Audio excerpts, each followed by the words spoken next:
So, um, when you picture a booby trap, you probably immediately think of like an Indiana Jones movie, right? You step on the wrong stone and suddenly darts are shooting out of the wall at you. Right, a mechanical trigger. It's just a cause and an immediate violent effect. Exactly. But if you step into a forest, you might actually walk right past a biological version of that exact same trap. For today's custom-tailored deep dive, we're looking into a seemingly ordinary white mushroom. Yeah, the Lactifluus piperatus or the peppery milkcap. Right, the peppery milkcap, and the exact second a bug or, a human does take a bite out of it, the trap springs. It really does. I mean, it bleeds this white latex immediately upon injury.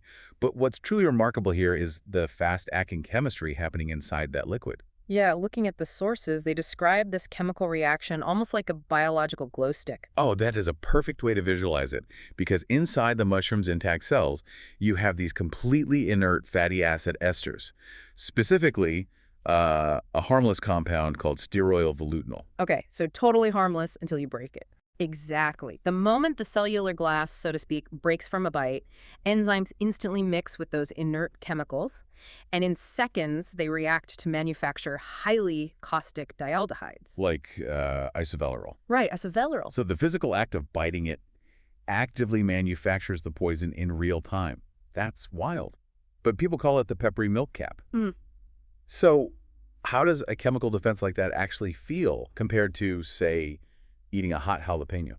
Well, it's entirely different right down to the neuropharmacology. So chili peppers trigger the TRPV1 receptor in your mouth. The one that senses normal heat, right? Yeah, exactly. But Okay. the milkcap targets your TRPA1 receptor. That's the channel specifically wired for inflammatory pain, and environmental irritants. Oh, wow. So instead of just a spicy tingle, you're getting like a searing, metallic burning sensation. Searing is the right word.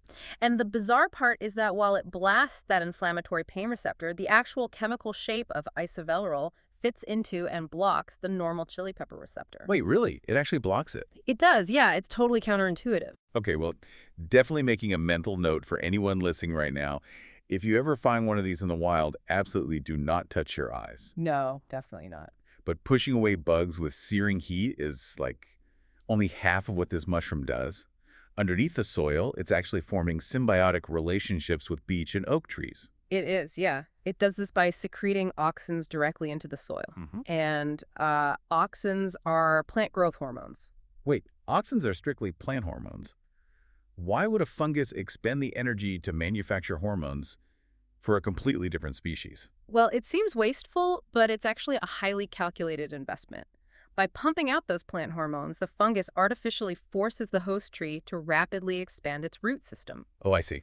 Yeah, more roots mean way more surface area for the mushroom to tap into, which ensures a massive, steady supply of carbohydrates straight from the tree. So it's essentially farming the oak tree for its own carb supply. Precisely. And in exchange, the mushroom acts like a heavily armed bouncer for the tree's root system. A bouncer. How so? The fungus functions as a toxic sponge. It hyperaccumulates heavy metals, like lead, directly from the soil, trapping those pollutants within its own tissue so they never actually reach the tree. Which conveniently makes the mushroom itself even more toxic to anything that wants to eat it. Exactly. This is where I start questioning human survival instincts, though. I mean, I can understand people in places like Russia and Finland figuring out how to repeatedly parboil or, pickle this mushroom to survive harsh winters. Right. Necessity? Yeah, but historical medicine. Prescribing a caustic, lead-filled inflammatory sponge for kidney stones sounds more like medieval torture than actual healing. What were 16th century Polish herbalists seeing that we weren't?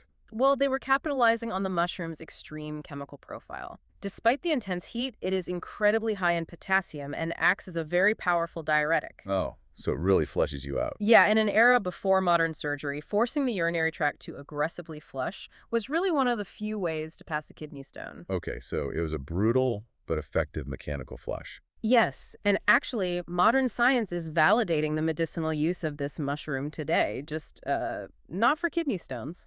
What for, then? Researchers are finding that those exact same caustic dialdehydes, the chemicals that cause that searing pain, possess potent antiviral properties.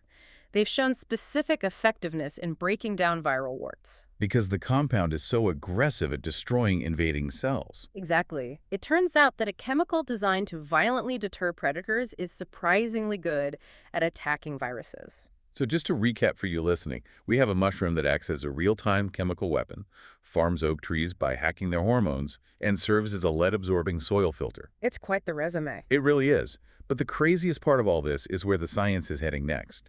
Right now, scientists are currently mapping the Peppery Milkcap's genome, specifically looking for the genetic code that produces those pain-inducing chemicals. Right, because by isolating that code, researchers can actually splice it into simple yeast to mass produce the compounds in a controlled lab setting. Leaving you with this thought for your next walk in the woods.